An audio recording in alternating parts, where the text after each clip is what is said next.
Tiga, ikhlas. Yang lain? Hah? Apa? Meninggalkan perbuatan dosa. Satu lagi.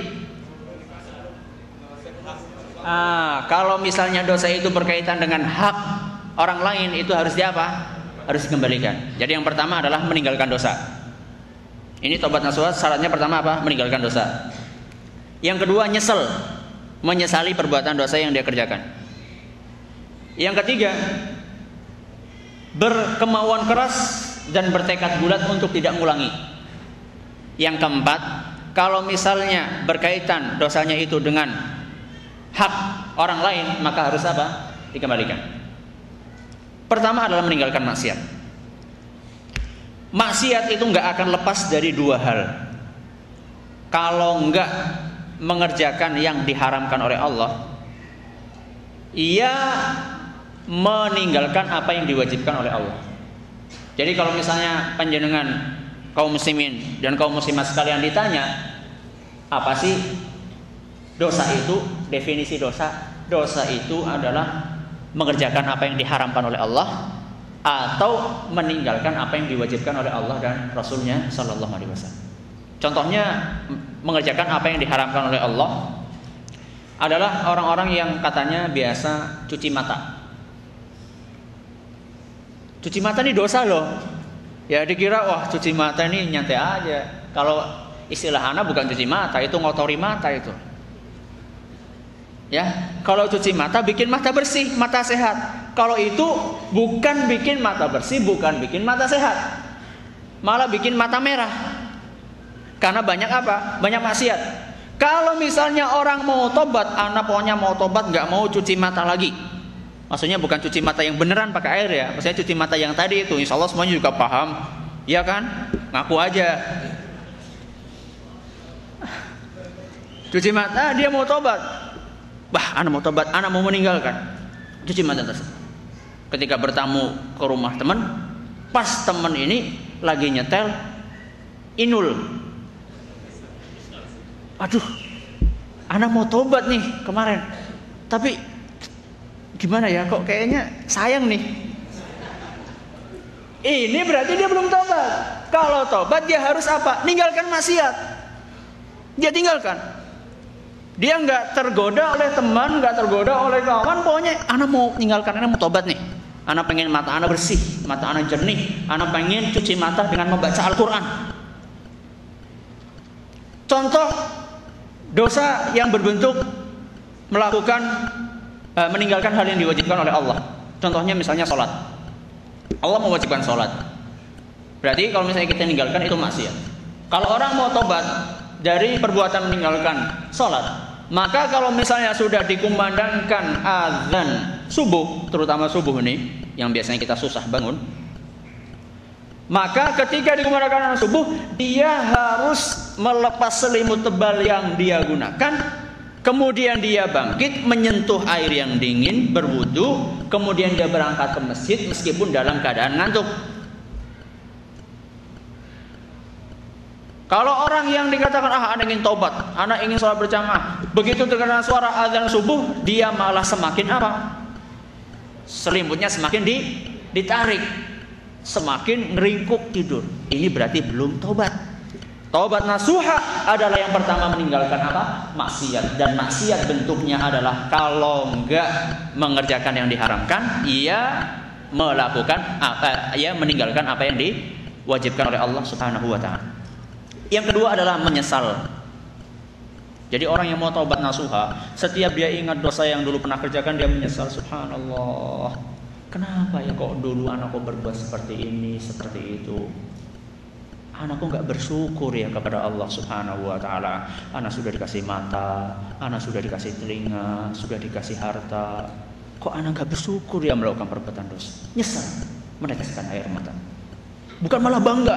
Sebagian orang bangga kalau habis buat maksiat, tadi tuh film di bioskop, masya Allah lagi pakainya. Gak kayak gitu. Kalau orang mau tobat, dia nyesel. Subhanallah, anak kenapa tadi nonton, anak kenapa tadi cuci mata, anak kenapa tadi gini, anak kenapa tadi gitu dan sebagainya. Dia nyesel dan segera beristighfar, memohon ampun kepada Allah Subhanahu wa taala. Yang ketiga adalah bertekad bulat. Bertekad bulat untuk tidak mengulangi perbuatan maksiat tersebut. Orang yang sudah terlanjur kecanduan maksiat memang berat. Berat sekali untuk meninggalkan perbuatan maksiat yang sudah merupakan kebiasaan kehidupan kita sehari-hari. Tapi seandainya kita memohon kepada Allah dengan sebenar-benarnya, ya Allah, tolonglah hamba-Mu yang lemah ini supaya bisa meninggalkan perbuatan maksiat, Allah akan bantu. Asal kita betul-betul minta dari hati kepada Allah Subhanahu wa taala. Ya Allah, ana ingin membuka lembaran baru kehidupan yang putih. Ana ingin menghadap kepadamu dalam keadaan bersih dari dosa, wahai Allah. Tolonglah hamba-Mu ini. Insya Allah akan dibantu oleh Allah Subhanahu wa ta'ala. Yang keempat adalah mengembalikan hak Bani Adam. Contohnya, nyuri. Misalnya dulu ketika kita masih preman, ketika masih biasa anak-anak SMA, nyuri ayam tetangga.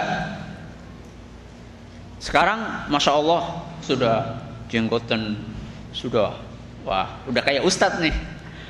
Wah, anak dulu pernah nyuri nih. Gimana nih? Jawabannya adalah Anda harus mengembalikan ayam itu kepada orang yang pernah dicuri. Wah, gimana? Malu dong, masa udah dari Saudi masa suruh ngembaliin ayam? Ya begitu. Orangnya udah meninggal, cari anaknya. Anaknya sudah transmigrasi, cari cucunya. Wah, nggak ada juga. Kalau nggak ada juga, baru sedekah nominal ayam tersebut diniatkan atas siapa? Atas orang yang pernah kita curi. Misalnya yang dicuri ayamnya adalah Pak Abdullah misalnya, maka kita niatkan sedekah ini adalah atas nama Pak Abdullah. Sudah? Ternyata Pak Abdullah ini udah kita cari-cari nggak ada. Dia pulang kampung. Udah terlanjur apa? Udah terlanjur kita sedekah, ternyata dia pulang kampung. Akhirnya apa? Kita harus ngomong kepada dia, Pak, maaf dulu anak pernah nyuri. Biasa anak muda kan gitu, Pak. Biasa supaya nggak dimarahin. Gitu. Kemudian anak udah terlanjur sedekah nih. Gimana? Diikhlaskan nggak? Kalau diikhlaskan alhamdulillah. Kalau misalnya dia enggak, pokoknya anak pengen ayam anaknya. Kalau misalnya seperti itu, kita harus ganti ayam tersebut. Meskipun kita sudah apa? Bersedekah. Susah banget ya. Susah. Hal yang susah ini akan terasa ringan kalau misalnya kita renungkan hadis Nabi yang akan saya sampaikan sekarang. Di dalam suatu hadis yang diriwayatkan oleh Imam Muslim, Rasulullah sallallahu alaihi wasallam bersabda, "Atadruna manil muflis?" Wahai para sahabatku, tahukah kalian siapa orang yang bangkrut alias jatuh pailit? Kata para sahabat, "Al-muflisu fina man la dirhama lahu wala mata." Wahai Rasulullah, orang yang bangkrut di antara kita adalah orang-orang yang nggak punya duit dan yang nggak punya barang perniagaan. Itu pahamnya sahabat, maksudnya adalah dikira bangkrut masalah duniawi. Kata Rasul sallallahu alaihi wasallam, "Al-muflisu min ummati man ya'ti yaumal qiyamati bi salatin wa siyamin wa zakat." Orang yang bangkrut dari kalangan umatku adalah orang-orang yang nanti pada hari kiamat dia itu mengusung pahala sholat, puasa, dan zakat. Loh, kok bangkrut? Bawa pahala apa? Sholat, zakat, puasa. Belum selesai. Lanjutannya, wa ya'ti wa qad syatama hadza. Tapi ketika di dunianya dia ini pernah mencaci orang lain. Wa qadhafa hadza, dan pernah menuduh orang lain. Wa akala mala hadza, dan pernah memakan harta orang lain. Wa safaka dama hadza, dan pernah membunuh orang lain. Wa dharaba hadza, dan pernah memukul orang lain. Jadi salat rajin, maksiat jalan terus. STMJ. Sholat terus maksiat jalan.